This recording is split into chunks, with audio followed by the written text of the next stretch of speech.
很多的这个生食、熟食，还包括很多的酱料，蛋啊，剩菜剩饭。那它其实都是要分层管理的嘛，老师？对，要分层管理。我们要先讲冰箱冷藏的部分。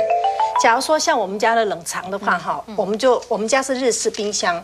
所以很多人说不晓得怎么摆，就随便乱摆了，说放盒子，其实不对的。你要依照你的视线范围，比方说我们家日式冰箱冷藏在上面，冷冻库在下面，那你看不到的是最上面那一层，对，最上面那一层它只能摆放什么？摆放比较不会坏的，可是不用冷藏。比方说像味噌啦、米手啦、咖喱啦、豆瓣酱啦，还有我们的那个这样子分哦。当然，XO 酱啊，对，因为你放在上面，你看不到酱。对，你看不到它，好，它也不会坏，就比较可以保存比较久。那看得到的这个地方，我们打开门，视线所及的，那就只能放剩菜剩饭，常用。对，不然的话都会遗忘它。忘掉一个，因为冷藏它就1个礼拜的保鲜那个期间嘛，对，1个礼拜就坏掉。所以像刚刚有跟我讲说，里面外面分不清楚，那你就用盒子。好，盒子放进去，里面外面它一定清楚，而且你要给你一个观念，就是说我看到这个地方，假如说我是1个礼拜，像我们家1个礼拜炒菜比较多的话，那就一定要1个礼拜之内，比方说我礼拜6炒，那我礼拜5它还有剩下的菜的话，表示那个菜差不多要结束了哈，我赶快把它吃完。所以不要想太多，只要想你看不到的地方就放比较那个保存期限比较久。所以老师工具很重要，对不对？你都有这一些是像我的冷藏是没有放任何不用保鲜膜，已经5、6年了。我很久以前都没用保鲜膜。我没有习惯说把盘子吃不完的菜用盘子这样直接保鲜膜包放进去，我没有这习惯。我就一定分很多个大小盒子。我今天带比较大的，还有小盒子，只要剩下一点点小菜，剩下的我也不会说舍不得洗碗盘，我一定是移到小保鲜盒。所以我会分因为现在有塑化剂的问题，对，我就会玻璃的是放有油的。那塑胶的是放水果的，或者是烫过的青菜，可是没有加任何。有些青菜我们又烫过，要拌一些什么芝麻酱的，我就用我的塑胶盒。那圆的盒子是比较，反正就穿插的，让它美观用而已哈，没有特别的。所以我的冷藏就是。那你剩菜剩饭都放里面啊？对啊，我的盒子都小的很多，小的有些那个密封的盒子小小的哈，我就放进去。对，那我通常没有什么剩菜，剩的青菜我没有剩。我通常都其实青菜隔夜就没有营养价值了吧？对，所以其实常常有人会问我们说，营养师到底什么东西剩的可以吃？基本上，其实如果你炖大锅的那些，比如说卤肉啊、豆干啊，或者是汤的话，我是觉得这个隔夜吃或隔2天基本上都没问题。但是你在保存的时候，不要一大锅就这样整个送进去，不行哦，因为不然呢？对，不然呢？因为你一大锅送进去，就变成说你可能拿出来的时候又是一大锅拿出来加热，这样一直反复加热，除了营养素容易流失之外，你又浪费瓦斯，然后又让你这些东西可能又要让它再放凉，又要等时间再送，就这样子一直反复。那我会建议说，你假如煮一大锅，你凉了放冷藏。我现在针对冷藏来讲，你放冷藏的话，你要吃之前你是锅子拿出来，然后把你要吃的那个部分加热就好，不要其他的不要舀出来就好了。对，舀出来它也是一个方法，这也是一个方法。那个是要冷藏还冷冻？冷藏。那可是冷冻的话，就一定要分包。对，比方说像我前几天我做的意大利肉酱。那肉酱你不可能每天都吃它，那可是肉酱它有一个量，对不对哈？所以我就干脆就是冷了以后，我因为放冷冻嘛，我就一包一包的把它分。会像我的炸酱面的那个肉酱也是，都是这样子一包一包。那个时候冷冻才要分包，对，因为你冷冻那冷藏一锅进去是可以的嘛？可是你然后要加热的时候就挖我们要的量就可以。对。至于说舒伟刚刚提到的青菜，这个我就是完全不建议吃，即使是下一餐我都不太建议，因为有时候其实我们像我们小家庭不太会什么所谓的公筷母匙，筷子就直接夹了，然后直接碰口水。那其实我们口水里面大家都知道细菌其实很多，那其实青菜里面就接触这样口水里面的细菌，其实久了就容易产生所谓的亚硝酸盐，一些肠胃道的癌症，其实都是绝对有相关性的。是，那不断的又在时间又拉长，然后下一餐又吃蔬菜里面的亚硝酸盐就会越来越多，越来越多。很多人是叶菜类，他们炒了会过多，吃不完。比方说像高丽菜，一个高丽菜你到底要用到多少的量才够？我们假如说今天我们就2个人在吃饭，甚至是我一个人吃，那会不够，会太多的话，那怎么办？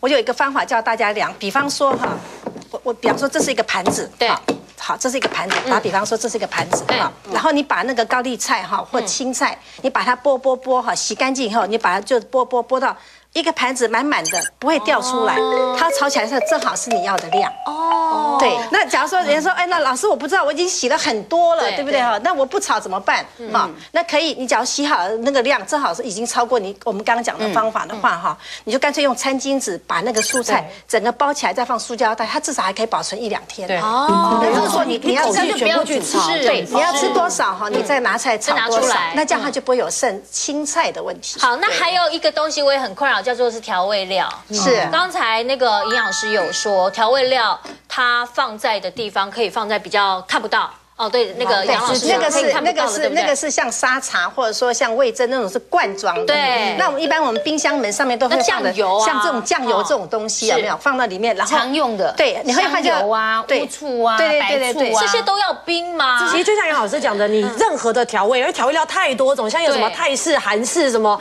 美对日式什么，基本上最简单的就是你看它的瓶子。它有没有写说开封后请冷藏？如果冷藏呢，当然就是要冷藏。是。而至于说像一般比较传统的，比如说像我们常用的一些油啊、酱油啊，或者是什么醋啊、米酒啊那种，因为用量大嘛，时间可以比较短的时间用完。对，那我觉得像或者是像盐巴、糖这些胡椒，我是觉得室温冷。应该没有人在冰盐巴糖的哈。有些单身的，他久久炒一次菜。那他又不能跟老板说，我只要买1匙的糖，1匙的盐。那这个时候你糖跟盐放在外面会受潮什么的话，你放冰箱冷藏是可以。那我们要讲说，很多人会把这些瓶瓶罐罐放到门上面，然后你会发现说冰箱会有臭味，它其实原因是从这个瓶瓶罐罐的上面来的。这样吧，因为它那个很多人倒了酱油以后哈，然后那酱油就会流下来，流下去，所以你大概隔个3个月，你打开冰箱门拿起来的时候，它就有一圈黑黑的在上面，那就是那个味道就是从这边出来的。所以我会希望就是说，假如说你炒完菜，你用完了这个酱油，不是盖上盖子以后有没有水龙头冲一下，它真的一下才大概不到1秒的时间，你只打开水龙头冲一下，然后关上水龙头，它那个上面不是有残余的酱油会马上滑下去，然后你就用你的抹布或餐巾纸擦一擦，把它擦从底下上面这样擦干净，你放到冰箱里面，所以你的冰箱就永远不太容易有臭味。那我问一个问题，是我看过一个阿嬷很厉害，一打开边边就1层的霉呀，是啊，然后擦掉以后，大家继续吃啊。请问营养师这样是可以的吗？你这个想法就是很像有些人，比如说他买一个木瓜，有没有发现有一角已经烂了，就把它切掉，然后其实这都是错误的，因为当你有发霉的时候，其实可能代表整个或整瓶其实都已经污染了。哎呀，这个叫做眼不见为净，你只是觉得说哦，我把脏的地方擦掉，但是实际上其实不好的东西你都还是吃到。这个叫欲切弥彰，人家欲盖弥彰，欲切弥彰，给它切掉。可是那一罐才刚开封就没了，那老人家不肯丢。可是这样子其实有问题，因为如果它这么短的时间就发霉的话，可能代表是它的保存或者是内罐的品质有一些问题。应该是内罐品质特别好，它没有放冷藏。好啦，那我们来看看杨贤一老师他们家的瓶瓶罐罐到底怎么放的。来，老师，好漂亮，这个根本就是一个展示冰箱。老师我做不到，所以老师你上面是保养品嘛？药品或保养品。对，然后第2层这个是五谷杂粮。对，调味料。但是你都已经把它分装在一些。我要讲的是，你有没有看到我有标签在上面？这个真的很棒。上面写什么？我也忘记写了什么。其实我会建议写东西，我就会写物品，写它是什么东西。对，因为很多人想说我这个瓶子是透明的 ，OK， 我就不用写，我就看得到。对，其实你说，因为我们人这已经有习惯性，晃过去就看不到。那第2个是有些东西家里面的人不知道，比方说像我们家的先生他就很奇怪，他永远搞不清楚薏仁跟麦片有什么不一样。对不对？薏仁跟麦片，就像以前我们女儿葱跟那个大蒜，可能觉得搞不清楚。所以这个时候你也别跟他吵架，你跟他说你帮我拿薏仁，他可能就拿了麦片了。对，那就是说有一个标签在。不但他拿好拿，他归位的时候，他就会根据这是薏仁的家，这是麦片的家，对，这样归位放回去。第2个这样，那第3个好处是什么？你知道说我家还有薏仁在，我就不要再去买了。对，所以即使是透明的，那下面这一些就是瓶瓶罐罐，这很方便，因为很多人挤了以后就剩下一点点，就会丢到那个小的，然后就忘记了，它沉下去。对，我觉得这样子的方法，让我们家的人都还知道说有一个夹子是空的那对我来讲，它是等于是这种那个牙膏类的那种调味料的专属的地方。现在会有个疑惑，什么东西要冰箱？因为现在冰在冰箱的东西很多，我们都没有放冰箱的。对，到底什么要冰，什么不要冰？冷藏要怎么分层管理？我们稍微休息一下，马上回来。台湾的气候太湿热了。对，其实五谷杂粮非常容易发霉。米也要，对不对？对，那其实真的就像杨老师讲的，我们就先分装冷冻。很多人喜欢把牛奶、鸡蛋放到门上面，其实是错误的。哦，你说打开了那扇门，对不对？对，门是最快热的嘛，最早接触热空气，然后最慢冷到，所以很多人牛奶保存期间，假如说10天放到7天，就有点好像这种怪怪的奶味。